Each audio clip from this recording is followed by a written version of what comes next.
Greetings from Podcastville. It's Thursday, the 14th of January. Uncle Joey's Joint is brought to you by DraftKings. Listen, the party starts tonight. It starts tonight. You got a TNT doubleheader, plus I got two games that the lines don't even look good on them. Take a look at the lines of the Indy Portland NBA game and the Miami Philly NBA game. The lines don't look right. Right there, I go to DraftKings. That's where the action starts.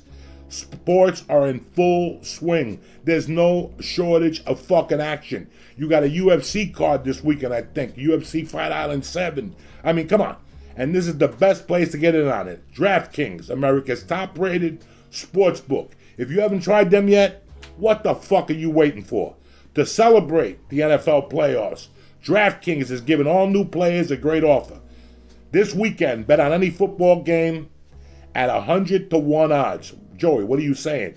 Bet any of the 4 football games at a 100 to 1 odds. That's right. All you got to do is bet $1 on any football game this weekend for a chance to win $100. Plus, basketball season is fucking on fire. They don't have their fucking lines right, and you're sitting there talking about fucking, are the Eagles going on tour this summer? Who gives a fuck? I'm looking to make money tonight, cocksucker. You got Indy, Portland, Miami, Philly. Go to DraftKings. Download the top-rated sportsbook app right now. It's safe, secure, reliable, and it's your fucking money. Deposit and withdraw at your convenience. Right now, today, before anything. Let's get the action started tonight, Thursday night.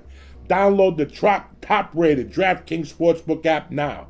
Use promo code Joey, Joey, when you sign up to get 100 to 1 odds on any football game this weekend. That's code Joey for new players to get a shot at $100 on any football action this weekend for a limited time only at DraftKings Sportsbook.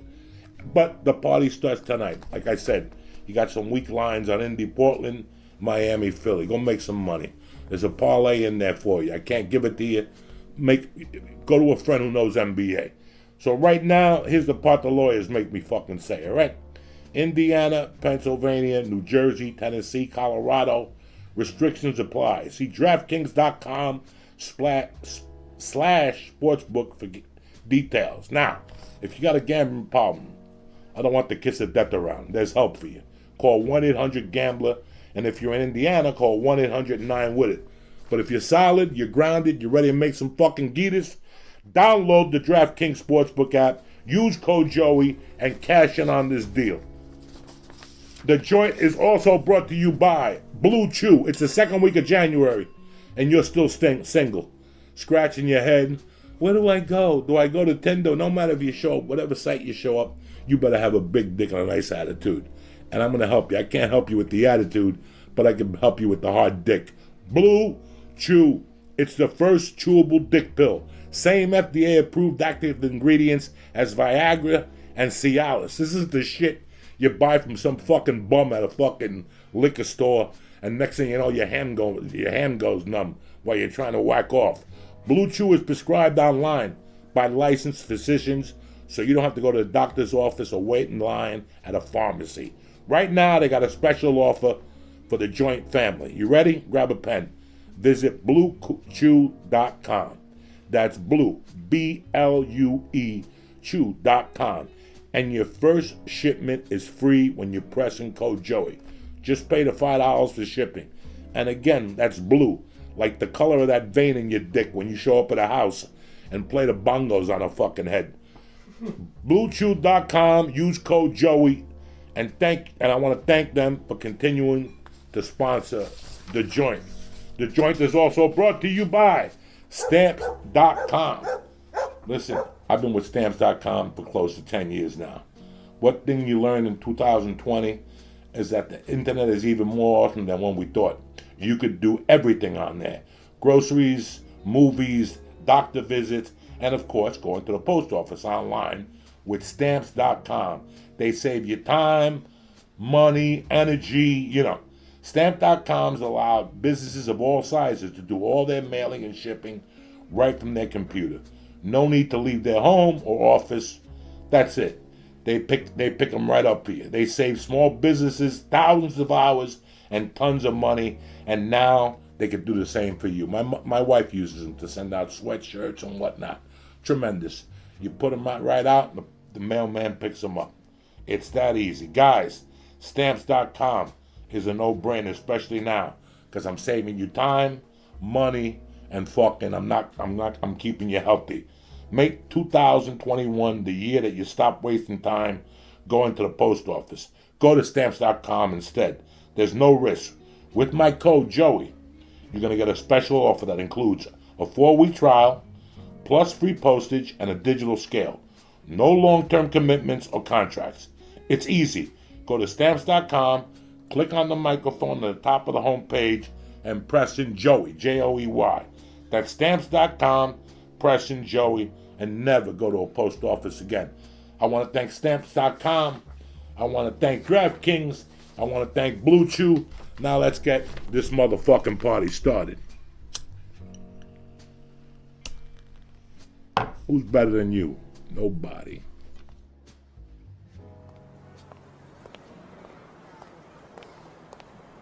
Hey, how you doing? Come on in. Yeah, Joey's in the back. Hey, look who it is. What's happening, cocksuckers? Check 1, 2. Welcome to Uncle Joey's Joint.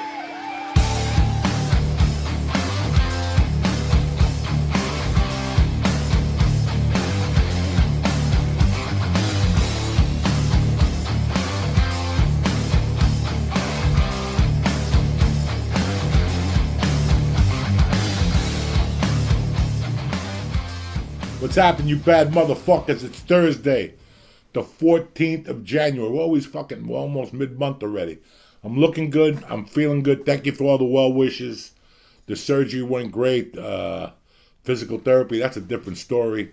My buttocks are sore. You understand me? You're looking at me like, Joey, what are you talking about? Your buttocks are sore. Well, let's say you get raped by 5 dudes. Your asshole is sore, right?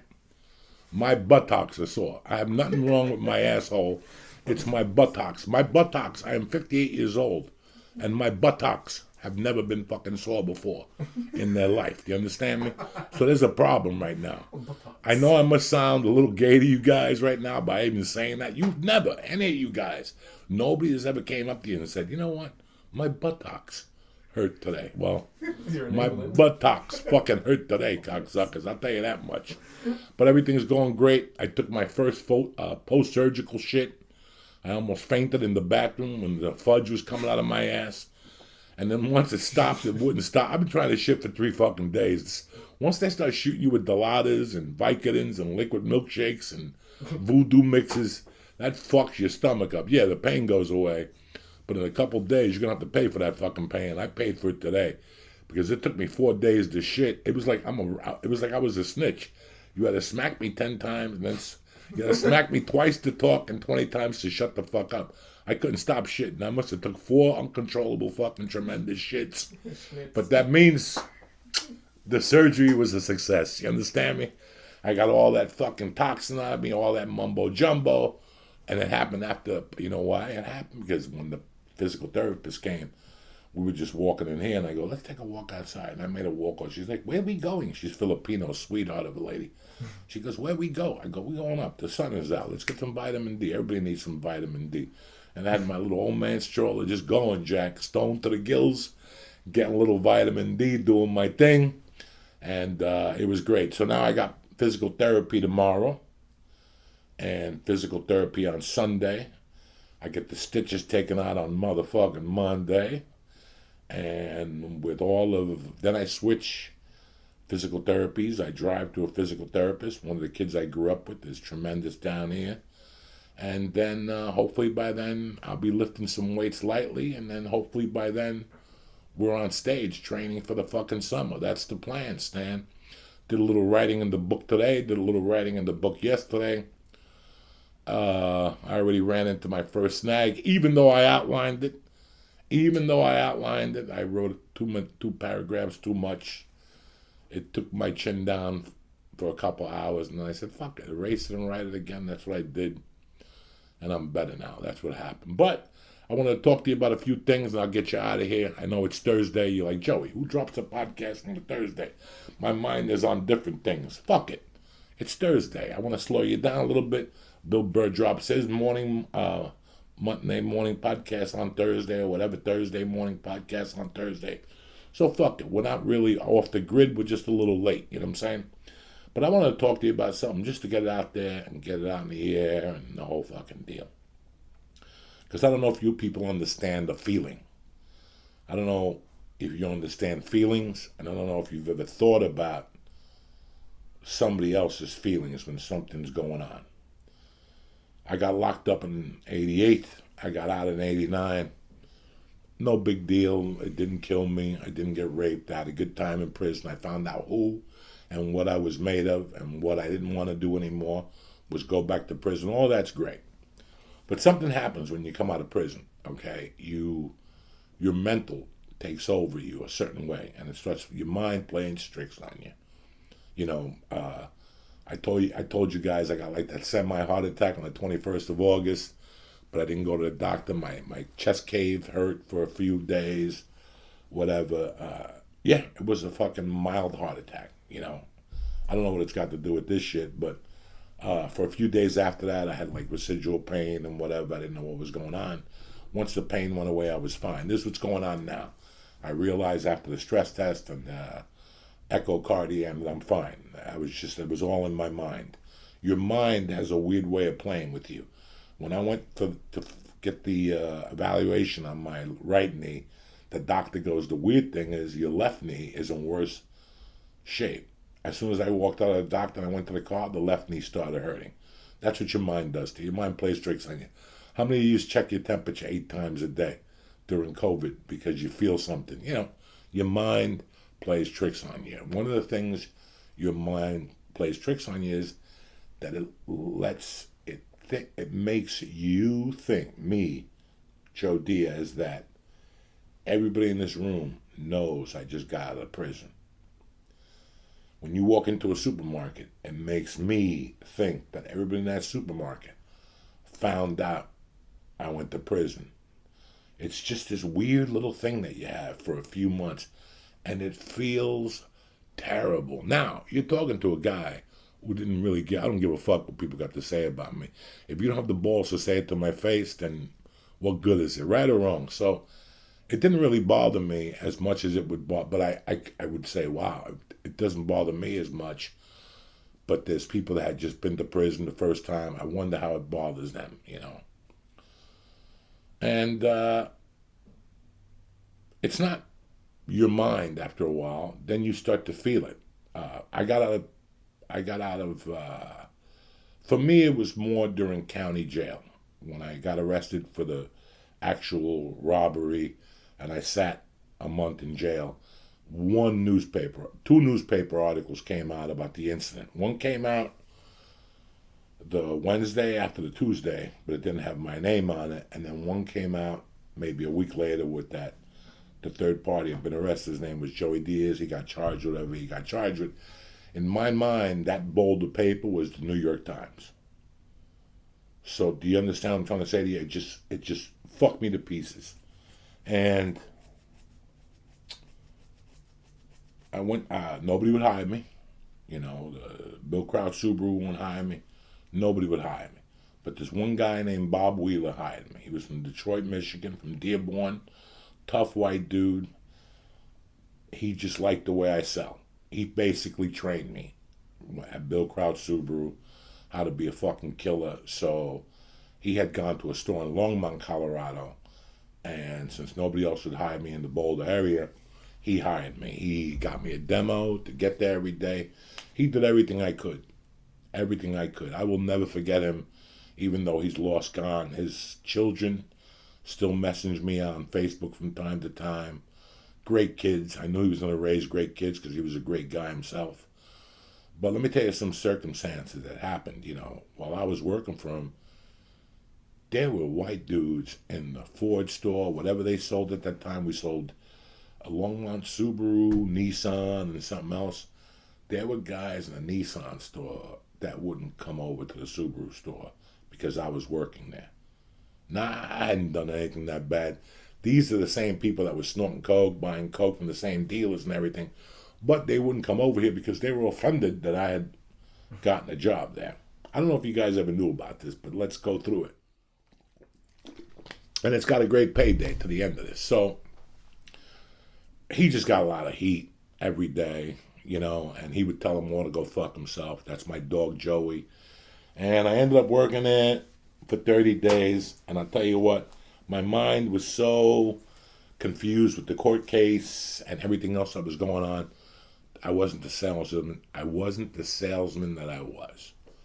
It was like what happened to me after the move here. I wasn't the same comic. I wasn't the same podcaster. I wasn't the same a lot of things. And after 30 days, he pulled me aside. He's like, look at the owners. They're getting a lot of grief. I'm going to give you a month's salary. You know, take some time to yourself. Go figure something else out, you know. And he took really good care of me financially. And he sold my girlfriend a car at cost. And that was the only car I sold. A car to my girlfriend. I got a gimme. It was $100 deal. And, you know, he called me every day to check on me. How was I doing? What was going on? And then he decided to get married. And he invited me to the wedding.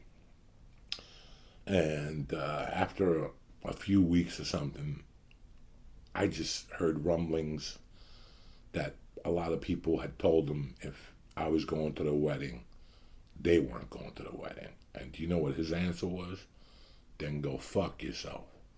Don't even give me a fucking gift, you know? And by this time I'd gotten out, and he was still getting heat about me. And I'll never forget that I went to him like a man, and I go, Jim, I'm pissing off like 6 or 7 people over a wedding. I don't want to do that, you know? Let me just give you an envelope. We're best friends. You and I both know that I love you and I love your wife. I love your son, the bump. He already had the bump. And he goes, no, that's not all right. He goes, you did a crime. You reported to the judge and you did your time.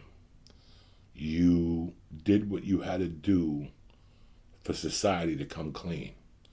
And in my book, and this guy was a white dude. He had never been to jail. This wasn't what this guy was. This guy wasn't a criminal. He was a regular, normal guy, just like you guys. Nice people who go to work month to month. He told me that. He goes, you paid your due to society. Now it's your job to become a contributing member of society. So don't be ashamed about them. They're the ones that have a problem. You don't have a problem. You did what you were supposed to do. So what? You fucked up. What, they never fucked up? He goes, now they fucked up with me because they can never talk to me again. He goes, don't ever be a fucking ashamed about what you did. You did it, you did your time, and you moved the fuck on. Now, why are we talking about this, Joy? Why are we going through this fucking beat? I'm going to tell you why. Because till this day, from time to time, I still remember how I felt those couple of months when people didn't understand that what I'd done was a mistake. I mean, I had people turn their back on me, that I went to their houses to eat. I played with their children. They knew what I was about. I could understand, listen, when we started the church, I came right out and told you about the kidnapping because I didn't want you to find out about it 3 years in. I wanted you to find out from the beginning so you knew who the fuck I was, so there'd be no misunderstandings. I'm not here to bullshit nobody. I don't give a fuck about what your opinion is. I don't know what your life is, and you don't know what my life is, so who the fuck are we to criticize one another? I just said it to get it out of the way. And I talked about all my other crimes to get them out of the way as a matter of fact, and some of them are horrific crimes, and we made them funny, you know, we made them a little funny or whatever. Am I supposed to still feel guilty? No. I did it, I moved on, and here we are today in 2021.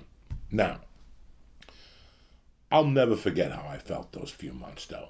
That these were people that broke bread with me. These were people that I'd see at barbecues. These were people that I'd see around Boulder and talk to. And it was really, because after that I started calculating, okay, how many other people are not going to talk to me and who is going to talk to me?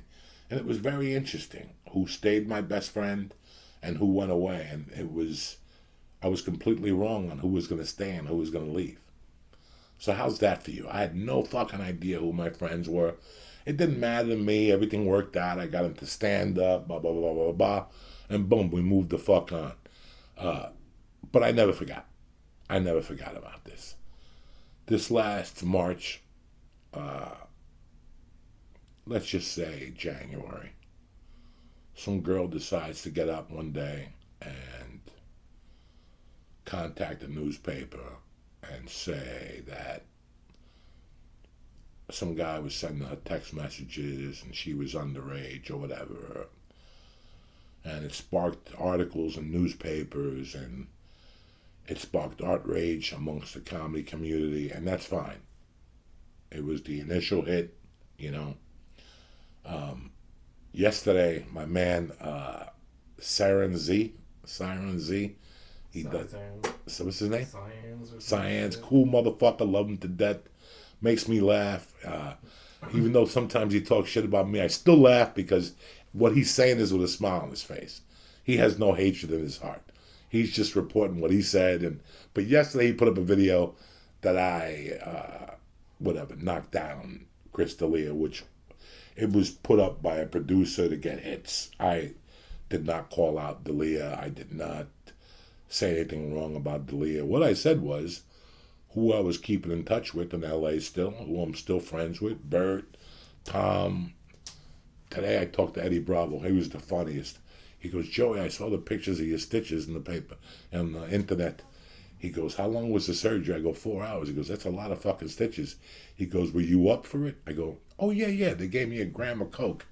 And I fucking talked it out with the doctor. I told him what to cut, what not to cut. I go, yeah, Eddie. They put me to fucking bed. When did they gonna leave me awake like that for fucking 100 stitches? Yeah, just give him a gram of coke. We'll work out the rest. I'm just sitting there, move that toe, you know. The fuck is wrong with people? I told everybody I talked to, Eddie, I talked to Lee, and I check in with D'Elia from time to time. And the reason why I check with D'Elia from time to time is now I'm going to tell you my story and you could decide on what the fuck you want to do with it. I went back to the store in 2013.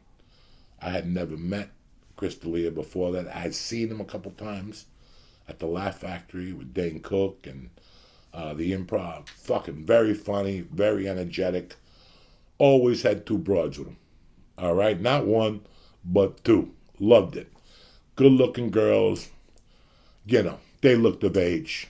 I don't know what age looks like, but these girls looked of age. They were drinking, whatever, you know. Over the years, we became tighter at the store. You know, I'd see him at the store. I'd have to follow him. It was like following a fucking hurricane. But I did it. I didn't give a fuck. Sometimes I ate a bag of shit. But I always talked to him. I always gave him love. I always winked at him before I went on stage. I never did a lunch with him. I never had a dinner with him. But while we were at the Comedy Store together, we did talk. And we had some interesting conversations about touring and whatnot. And once he got his girlfriend, he stopped bringing girls around. So I would see him and I'd go, come here for a second. What are we, fucking switching governments? What, did you become gay all of a sudden? Where's the broads? Every night, that was part of me going down there to see the 2 broads D'Elia was going to show up with. It was fucking great. Once he got the girlfriend, he fell in love, he got serious, and there wasn't 2 broads anymore. So I didn't see nothing for 3 or 4 years, 2, 3 years. And all of a sudden, I'm seeing this friend, who I call a friend of mine, getting bombarded with all this shit. But I also saw the next day, when he got the other end of the emails to protect themselves and whatnot, people didn't want to see him. He had already been convicted, judged, and executioned by a bunch of people that had the power not even to do that. You don't have the power to do that. Now let's take, like I said before on this podcast 1,000 times, let's take our boy Ron Jeremy.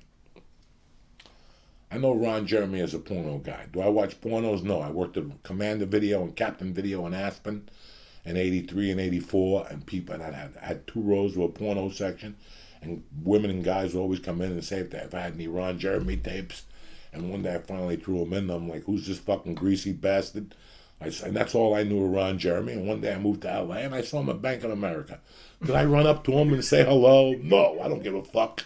He's probably got fucking sticky hands from sperm and fucking dirty pussy and shit. Yeah. I don't know nobody. I don't say hello to the guy. Then I start seeing him at the fucking store, okay? And he says hello, goodbye, how you doing, whatever. I don't see him again. Then one day I do a podcast with the pimp, from Vegas, and he shows up with him, and he plays the harmonica, and I got a kick out of him. I got a kick out of Ron Jeremy. I didn't know what his life was about, and it's not like I took a picture. I need to take a picture and post it. No, I just knew Ron Jeremy. He was a nice guy, and that's it. And when one day I'm reading about all these allegations against Brian, against, Chris, against, everybody and their mother, and Ron Jeremy gets arrested for rape, and they got him. And I didn't know anything about Ron, but again, from going to jiu-jitsu, I have two dear jiu-jitsu friends that are involved in the porno business, so I asked them about Ron Jeremy, and boy, did they have a mouthful to tell me. And you know what? After about a week, I made a conscious decision. I didn't want any problems. No company, no sponsor told me. I did it because I'm not comfortable with rape. I took the podcast that he was on down. It wasn't Lee. It wasn't DraftKings. It wasn't CBD Lion. I did it. Because it's rape. Okay? It's a complete different fucking thing. Now, I got Callan was on my podcast a few times. Did he get convicted of rape? No. If you guys are hating him already as a rapist, I don't see the conviction. I don't see the paperwork. I don't see fucking anything. And from my side, I got to see something. I don't know what's going on there. I haven't heard from Brian in 3 weeks. I've spoken to Sam, and he keeps me going with what's going on in L.A. right now. I do check in with Chris. We spoke Christmas week. We spoke New Year's, and New Year's I unleashed. I said, brother, that's it. It's enough of fucking waiting, It's enough of wait. Aren't you sick of just standing there and having people point their fingers at you? You're my brother. I hate to see you fucking hurt. Start this podcast. Tell your story. That's what I said. I said, tell your story and start this podcast. And the quicker you tell the story and the quicker you start this podcast, it's going to take you 6 months to a year. It took Louis C.K. a couple of years to get his footing back. I'm not mad at Louis C.K. He took his dick out and showed it to a couple of fucking broads. What do you want from me? I wasn't in the room, and neither were you. When did you read any of these Brian Callen? Were you there when Brian raped anybody or supposedly forced himself on these women? Were you? Me neither. As far as Brian Callen's Chris D'Elia is concerned, I have a kid. I have a wife, and 60% of my best friends are women. From Felicia to Kate Quigley to Lisa Tizio to Lisa Gallo, all over the place. I have girls that are my friends here that were best friends. I wouldn't be happy with somebody texting them when they were underage. But there is a thing called a mistake. And I know Chris D'Elia. I know Chris. I know where his heart is, And I can tell you that this doesn't sound like the Chris I know.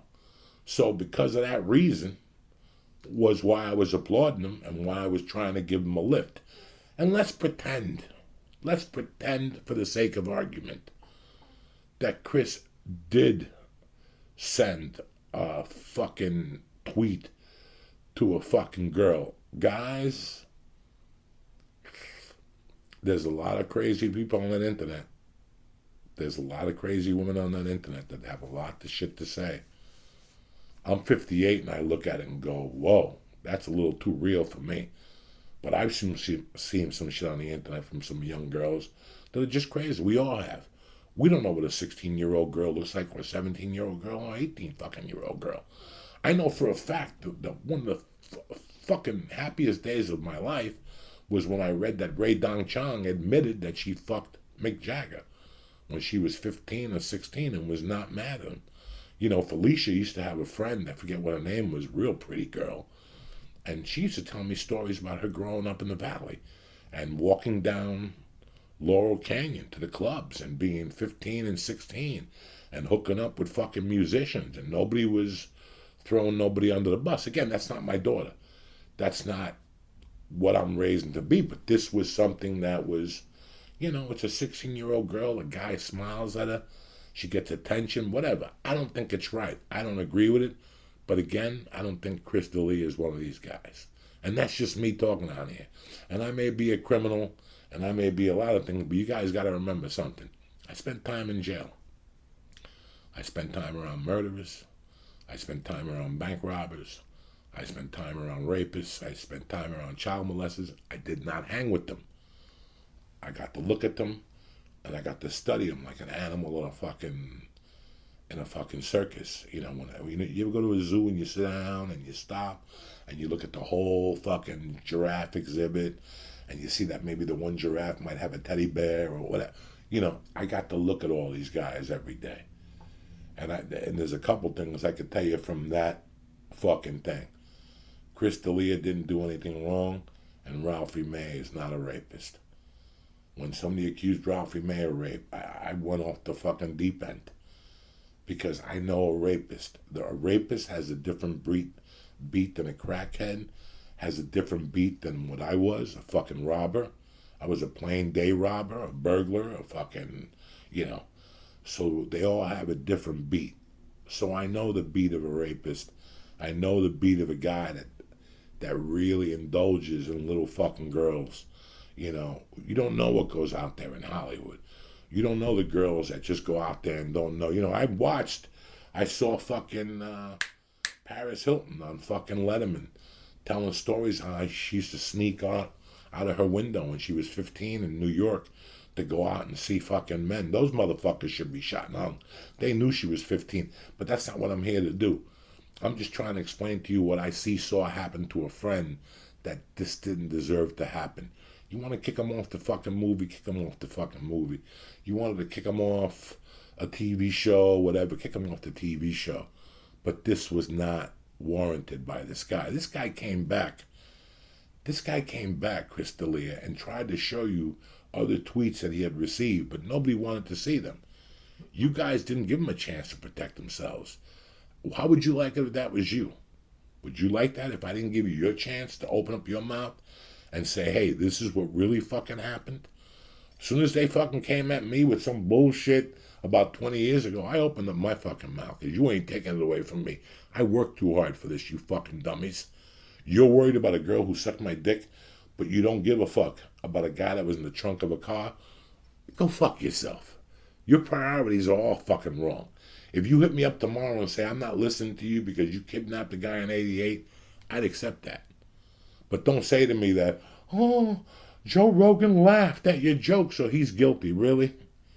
There was just a bunch of stupidity at that time that we look back on now and you could address and go, what the fuck were these people talking about? What were they talking about? Because you're high as hell. Yeah. So how the fuck are you going to fucking sit there and be mad at whatever the fuck? Listen, Chris D'Elia, if you're watching this, brother, I love you. I got your back. It's time for you to fucking start your little podcast, tell your stories, let them throw eggs at you. From the Jersey. Let them throw eggs at you. Let them do whatever the fuck they want. And you're going to go through it, and then you're going to win because you're going to hold your fucking ground. In this business now, you got to hold your ground. They're going to come after you every week for something you did 82 years ago. And I'm not going to go for it, and neither are you. You wouldn't like it if it happened to you. If somebody came after you over an action you did 20, 30 fucking years ago. So when Cyan said that the other day, a lot of people in the comments said, I don't know what you're thinking. Joey's giving him light, you know, and we laughed, we giggled. I didn't leave a comment, but that's the truth, brother. I was just trying to give him fucking light. I don't like what's been done to him. And you know what? The LA Times is one thing. You know, I understand Hollywood movies. I understand sponsors on a podcast. But when your own are turning you into the fucking wolves, that's what pisses me the fuck off. That's when and every time I see somebody make a remark towards Chris or something, I send them a message. Hey man, how you holding up? How you keeping your chin up? Don't fucking listen to those fucking guys.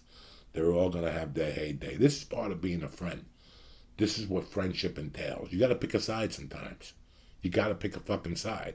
If he was to stab 4 people and kill a grandmother, do you think I'd be checking up on him? No. But this is a story of he said, she said. Nobody really, there's one bro who said he took his dick out in Cleveland, whatever. Chris D'Elia is a good dude. You know what I'm saying? He's a very handsome dude. There's a lot of things he doesn't need to do to attract fucking women. I'm not calling them liars. I'm not saying nothing. I'm just telling you from all the facts I've gathered As a human being, as a criminal, and as a comic, Chris D'Elia is okay by my eyes. So you guys want to keep fucking throwing fucking sand on him and burying him? Fuck you. What do you want me to tell him? To go and hide? Fuck you. You don't hide from fucking nobody. If we did it, we did it. We stand up and we tell our explanation and why we did it. And that's it. If you don't like it, go fuck yourself. If you can live with it, you live with it. Listen, let me tell you a very fucking story here. A very special story, okay? I love animals. I don't know. When I was about 4, I became enamored with animals. And then when I was about 6, I saw Juan throw a beat on a guy for hitting an animal. And I got the whole underculture of the Cuban dogs, why you don't hit dogs in Cuba, because they're protected by St. Lazaro and all this shit. And that's all great and dandy. But I saw an abused dog once. I saw some kids when I was a kid, like fucking a dog that was burnt. And I remember how my stomach felt. And I remember that between you and I was too much of a pussy to go back and hit him in the head with a fucking brick. But thinking about it today in the 3rd grade, this happened in 1973 in New York City, like on Riverside Drive. If I would have had the balls I had today, I should have hit those kids with a brick in the head and fucking smashed their heads for lighting this dog's tail on fire or some shit. I was so pissed at myself that night. So I've never been happy on dog, cat abuse, animal abuse. Listen, I get it. I get it that you buy a dog and all of a sudden your wife gets pregnant and she's scared of that breed of dog and you got to get rid of him. I get all that. And you take him down to a shelter. I don't get you leaving him on a post and leaving him outside. I don't get you fucking tying him to some fucking street or moving and leaving him in the backyard. That's not cool in my world, and that's animal abuse. And in my neighborhood, that's a fucking, those are charges to get beat up. Like, people in my neighborhood beat you up for that. Not me. I just mind my business. But what I'm trying to say to you is, when I was a kid, I saw these guys burn that dog, and I heard him cry. And till this day, you know, I'm a fucking piece of shit for not going back and hitting one of those kids in the head with a fucking brick. But that's not the story. The story was 10 years ago, 20 years ago, 15 years ago, Michael Vick gets in trouble for the fucking dogs. Okay? Right away, I go fucking ass silent about Michael Vick. It's dogs. There's no excuse. I read a few of the articles. There's no fucking excuse. But I wanted to see. I wanted to see the hand he was going to play, you know. And he took his lumps. He took his salary loss. He paid his fines. He did his time. And he talks to people now about dog fighting and the dangers of. And he inspires and whatnot. Now, what am I supposed to do? What is a guy like me supposed to do? Do I get on Facebook and Twitter and say, fuck Michael Vick, don't let him get into the Hall of Fame? Because 10 years ago, I read what he did. He electrocuted the dogs. I read, drowned them. I read all that stuff. But now, where does this put me? So I really, really, really had to think about this. Like, where does this put me as a human being? Am I going to be a hypocrite and sign this petition and not let him make the Hall of Fame? Let me just think about this. Let me just think about this. And I prayed on it and I thought about it, believe it or not. And it's like, how can I not? Because a crime is a crime. Rape, kidnapping, dog abuse, child abuse, a crime is a crime. The extent of a crime is, you know, however you consider it. But in my world, a crime is a fucking crime, okay? Killing dogs, you know, this is America. White people with sandals love their dogs. You're going under the prison for a while. I was mad at Michael Vick, you know, as a personal, you know, not that I would state it or whatever. But he did his time. He paid his fines. You know, I haven't heard any more involvement with fucking dogs with Michael Vick, you know. So in my heart, because I was forgiven by people after I did what I did was we goof around it here, ha ha ha, it's a joke. But what I did was also a crime. So how can I not forgive Michael Vick on a personal level if people forgave me? And most importantly, I forgave myself. So what I did was I started watching whatever Michael Vick, does, like the NFL Network or something for somebody once in a while. And I just started watching him.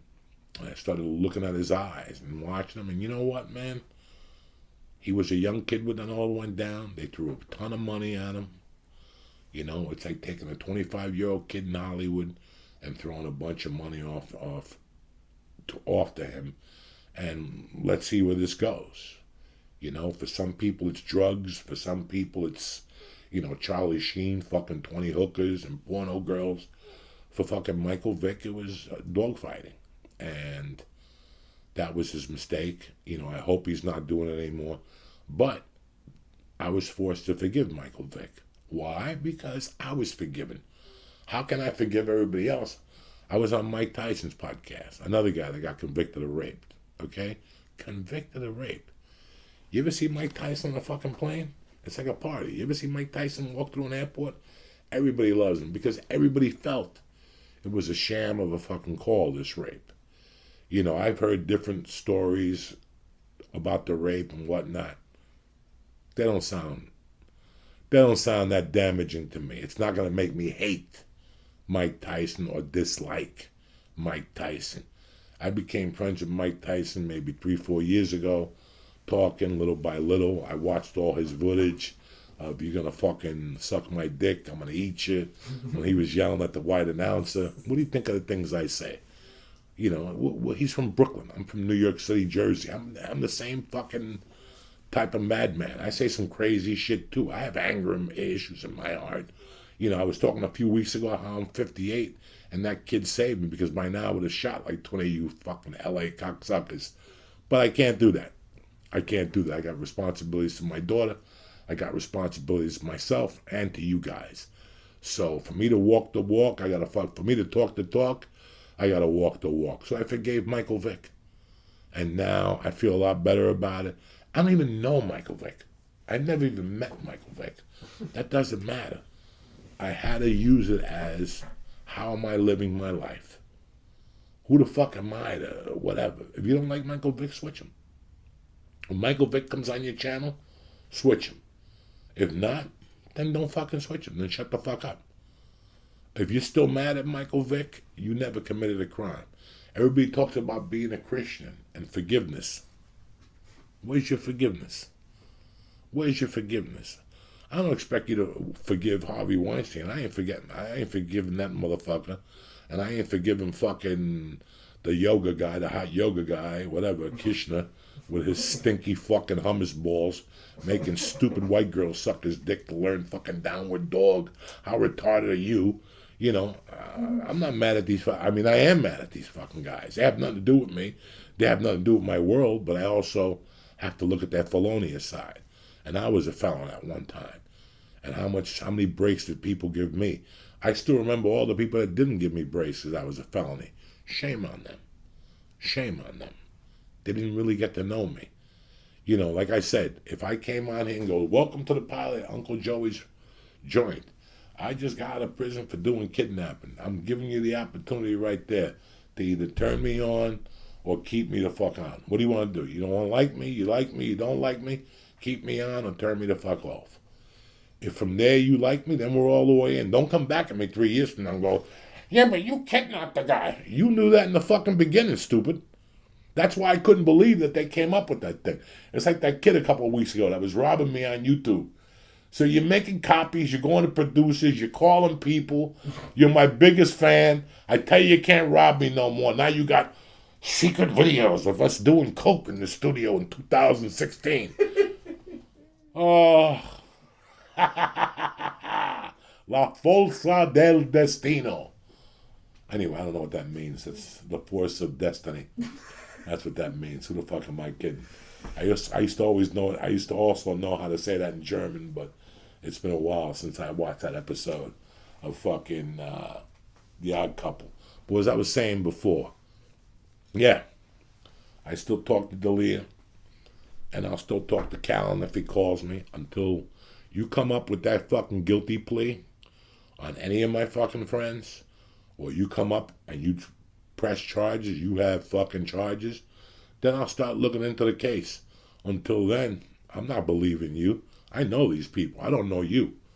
I don't know you. You could have came out anywhere and opened your mouth and tried to say this guy raped you 20 fucking years ago, 20 years ago. So in my world, listen, I always have to give people a second chance because I was given a second chance. And what type of person would it make me be if I didn't learn to give people a second chance, or to even come to you people to give somebody a second chance to throw in a towel on them? Because I'm telling you, this was not done correctly. And I asked questions, let's be honest with each other. 3-4 weeks after it all went down, I knew how he was feeling. Why? Because I had been there. I reached out to him and I said, come by the office. Let's sit outside. I didn't call him to get a podcast out of him. I didn't call him to get the scoop review, because I just wanted to talk to him, man. I wanted to talk to him. Because where I come from, here it is, plain and simple. If you kill somebody, come to me. Tell me the story. Tell me the truth. Don't miss a detail. Don't miss a detail. And I got your back 150%. You know what Chris D'Elia did? He came over, he spoke to me, and he didn't miss a detail. I shook his hand, I gave him a hug. I think I seen him once again after that. Never asked him about a podcast, never said nothing. I just wanted to rap with him. Just to see where he was at. I could tell from there, and I could tell where the kid was at. He was brokenhearted. And he's not worried about money. He didn't care about money. He was brokenhearted because 3/4 of the shit they were saying was bullshit. And the other quarter of the heart that he was brokenhearted about was how his friends turned on him. A lot of people turned on me when I fucking got in trouble with Vela. A lot of people have turned on me in their lives. And you know what? At the end of the day, sometimes I'm happy they did. I'm happy. And that's what I told them. Be happy. You didn't want them around anyway. I'm happy they turned on him. And every other day I turn on the computer to somebody else fucking busting his balls about something. And I'm happy. I'm happy that you guys get to see what Hollywood is about and what people are about, and and now you get to see what I'm about. I'm an old schooler, dog. Unless I see the blue paperwork with the charges, I don't give a fuck what you got to say or what you're going to tell me about 1983 or 1985, or we were in acting class in 93 and you didn't decide to call the cops then. And then you took his movie after he gave you a movie. You know what I'm saying? It's like my boy, the one that broke into the fucking White House, that looked like the Unga Bunga man. And his mother, he's not eating because they have no organic food. Hello? Once you broke the law, you got no rights. You got to eat dog shit with fuck. You got to eat, if they give you a dog shit po' boy, that's what you're eating. You know why I don't want to go back to jail? Because I ain't going to see that sleep apnea for 3 weeks. Mm-hmm. That sleep apnea machine, they don't give a fuck about. So if you walk into prison like, hi, here's my sleep apnea machine, they're going to go, throw that in the fucking garbage. We don't give a fuck about your sleep apnea machine. You should have thought about your sleep apnea machine before you walked up those fucking White House Capitol steps, or before you put that dude in the trunk of a car, or before you sold coke, or before you fucking stabbed your wife, or before you did any of those things. You should have thought about your organic diet behind jail. So he's not eating for 5 days because that's an organic diet. I don't even think there's vegan motherfucking diets in jail yet. I know it's some of the nicer ones, they'll give you a banana or a carrot or something like that, but I don't think they're even playing with the vegans. Once you go to prison, you lose all that shit. There's some prisons you don't even get a pillow at. You just get a sheet of paper. It's a cold fucking bed. And all night you're on your fucking arm, and every 20 minutes you gotta switch fucking arms because your shoulders get fucking tight. And this guy's worried about organic food. If you were such a tough guy, you wouldn't be eating fucking organic food anyway, fuck nut. Breaking into the fucking White House. Then your mom is calling 3 weeks later. He's not eating. Who gives a fuck? He should have thought about that before. They don't serve fucking smoothies in prison, bitch. Just sperm spoolies. Trust me, you'll love those. If you like a fucking the Brazilian bowls, wait till you take fucking fruit flavored sperm in prison. The brothers give that out. The nice white kids. Tremendous fucking organic food in prison. Are you fucking retarded? This is the shit that... So you wanted to commit a crime, and now you're mad because they don't have organic... What do you think they got for breakfast? Croissants in prison? You got a buttered roll with an ant going through it. That's it. And you eat it, and you bite the ant because you don't know when you're going to eat again. You bite that ant because that ant is protein. You understand what I'm trying to say to you motherfuckers? But you can believe the times we're in? He's not eating because he needs an organic diet. I'm like, what the fuck are people thinking anymore? It's getting ugly out there, guys. But with this and that, we said what we came to fucking say today on a fucking Thursday morning. I'm not here to take up your whole morning. I just want to talk to you about my situation with the surgery. Listen, guys, I did this surgery for my daughter so I could walk better in the years to come. You know, we could live as a fucking family. And I thought we would take this week off. I didn't want to say anything. It was going to be day to day with Mike. But you know what, man? Fuck that. I knew that you guys needed me. I knew that you guys depend on me. If you're on Patreon, I gave you an extra Joey Diaz project this week. Just out of respect for covering for the fucking New Year's thing. Somebody sent me the tape. We found the fucking... The link? The link from New Year's. It's there. Okay. But it's all fucked up, so I don't know. I tried to send it to you. Else, we could do something on. I was going to do some Chinese fucking video on there for you. Of me just letting you know. But it was 2 weeks ago. I give you another surprise this weekend. You never know. But yeah, I'm on the Patreon. I gave you Uncle Joey's project today. Just as a little gift. Just a little thank you for understanding. And for everybody else, I'll take care of you my way also. I don't want you to fucking think I'm beating you here for nothing. I'm pumping out content every day, and I'm here for you. Like I said on my Joey Diaz project, the emails have gotten so much better. So I know that your lives have gotten better. My life has gotten better. My stress levels have gotten down. My eyes have opened a little more. I know where I'm going to be. The emails have gotten a lot better, guys. I'm so happy you're doing well, you know. October, November, I was getting nothing but fucking bad emails, and I was answering them all, trying to, you know, take the steps with you. But we're here, and I got to tell you, it's the second week of January, and I've been getting emails lately that are clean. I'm getting like 1 out of 8 emails. It was 8 out of 8 were all bad. Now I'm getting 1 out of 8, you know. I'm feeling better. My dad's getting healthy. My mom's COVID went away. So thank you, guys. Thank you for paying attention. Thank you for writing the journals. Thank you for, you know, making your goals for 2021. These are all going to come in to help you, okay?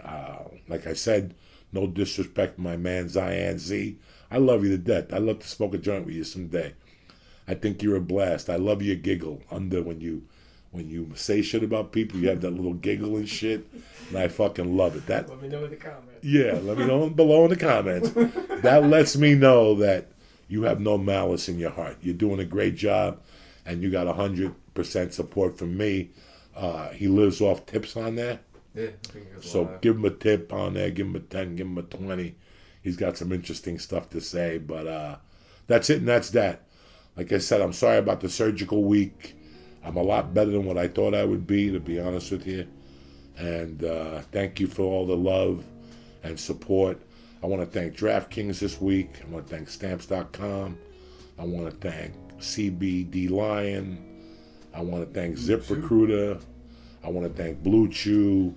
I want to thank Onnit, all my sponsors. And I want to thank you guys for always having our backs. Thank you very much. See you Monday, nice and early. Tip-top Magoo, ready to go. I love you guys. Thank you. All right. Thank you again for listening on a Thursday. I'm sorry about this weekend. I had the fucking surgery and it threw the whole week off. But, you know, every day I'm getting stronger and better. Thank you for all the well wishes. And you guys brought me back on your own with the love. But before we leave, I want to talk to you a little bit about Stamps.com. Tremendous. My wife has been with them for 20 years, 10 years, whatever the fuck, 10 years. Listen, for t-shirts, cups, they're solid. You call the mailman, you leave the packages outside, right by the mailbox, and the mailman picks it up for you. It's that easy. One thing we learned in 2020 is that the internet is fucking awesome. It's more awesome than when we ever thought. You could order everything on there. And of course, you could go to the post office online with stamps.com. Stamps.com allows businesses of all sizes to do all their mailing and shipping right from their computer. No need to leave the house or office or home office. They've saved small businesses thousands of hours and tons of guitas, and now you can save them too. Listen, my wife and I are the only things around. We got the kid. We don't have time to be going to the post office back and forth, standing on lines. She prints all the labels right there, the shipping. I mean, it's tremendous. If you're not working with stamps.com, you're wasting a ton of time. Because, like I said, they bring the post office to you. Skip the line. You print the postage 24/7. Any letter, any size package going anywhere in the world, right from your couch. And the best part, here it is. The mailman will come and pick it up like I told you. You also get great discounts. You get 5 cents off every first class stamp and up to 40% off priority mail. Plus, save up to 62% on UPS rates. Guys, stamps.com is a no-brainer. I'm telling you from the heart, especially now. I don't care what size business you have. You're going to save time and money. So make 2021 the year you stop wasting time going to the post office and go to stamps.com instead. There's no risk with my code Joey and get a special offer that includes a 5-week trial plus free postage and digital scale. No long-term commitments or contracts. It's very easy. Just go to stamps.com, click on the microphone at the top of the homepage, and press in Joey, and boom! Stamps.com is yours. You'll never go to the fucking post office again. Stamps.com is the way to go. Code Joey. The joint is also brought to you by today, Thursday, DraftKings. I got a TNT doubleheader tonight. I got 2 other games. I got soft lines. And you're sitting there worried about, the numbers are doubling in Delaware. Who gives a Frenchman's fuck? The numbers are doubling in your fucking pocket. Why? Because you're with DraftKings, motherfuckers. Sports are in full swings. There's no shortage of action. Like I said, we're going to get you started tonight and on Thursday night. You're going to make more money this fucking weekend with a parlay on Thursday, 1 college game Friday, and then you got the pros. And let me tell you what happens on Saturday with the pros. DraftKings has got you covered. Bet any football game there's 4 football games this weekend. Pick any of them. And you got 100-to-1 odds. That's right. All you got to do is bet $1 on any football game this weekend for a chance to win $100. Plus, the basketball season is tipped off and the lines are still soft. So head to the Sportsbook app right now, DraftKings app right now, to check out their daily odds boost. And if you haven't signed up yet, what the fuck are you waiting for? Now is the time. Download the DraftKings Sportsbook app today. It's safe, secure, reliable, and guess what? It's your motherfucking money. Deposit and withdraw at your convenience. Download the top-rated DraftKings Sportsbook app now. Use promo code JOY when you sign up to get 100-to-1 odds on any football game this weekend. That's code JOY for new players to get a shot at 100-to-1 odds on any football action this weekend. And guess what? By fucking after tomorrow night's parlay and Friday night's action, your bankroll is going to be on fire. You're going to have some chick over Saturday night sucking your dick COVID style. You ever get a COVID blowjob yet? Tremendous. They don't breathe out of their nose. They either fucking breathe out of their mouth or they die. It's a beautiful weekend. It's DraftKings type weekend. And this is going on for a limited time only, 100-to-1. So, here's the part the lawyers make me say. You got to be 21 or older. New Jersey, Indiana, Pennsylvania, Tennessee, Colorado. Restrictions apply. See DraftKings.com/sportsbook for details. Now, do we have a gambling problem? There's help. 1-800-GAMBLER. And if you're in Indiana, 1-800-9-WITH-IT. But if you're not the kiss of death, download the DraftKings Sportsbook app, use code Joey, and cash in on this deal this weekend. I'm saving you money already. Fucking Stamps.com and DraftKings. There you go. Now you can, what you win from DraftKings, you can mail your rent with Stamps.com. Who's better than Joey? Anyway, It's the second week of January. You still got a limp dick and goals to get pussy. It's over. You know why? Because Uncle Joey showed up with Blue Chew.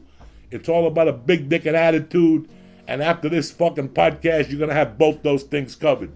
You're like, Joey, what's Blue Chew? It's the first chewable dick pill. Same FDA-approved active ingredients as Viagra and Cialis.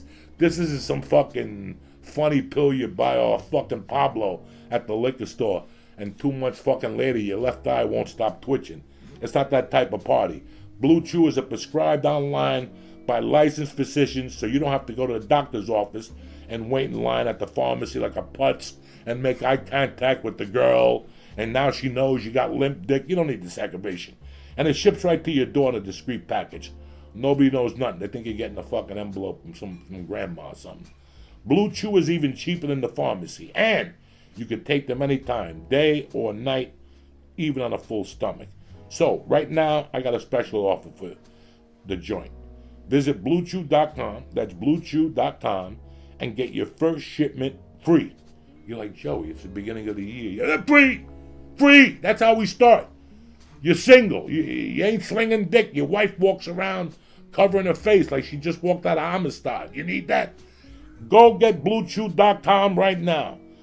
It's blue. Again, that's Blue Chew. B-L-U-E. Like the color of your dick once you hit you, before you hit you.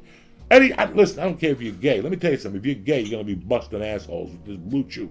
So this is for you too. Why should I say women? You might hit some guy named Little Pete in the head with your dick.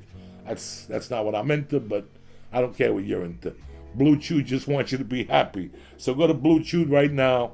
Use code Joey. All right? And thank you for continuing to sponsor my show. I want to thank Blue Chew. I want to thank Stamps.com.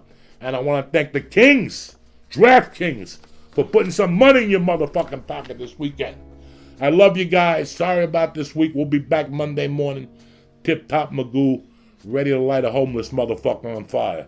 Stay black. Be great. And that's it. I love you, cocksuckers.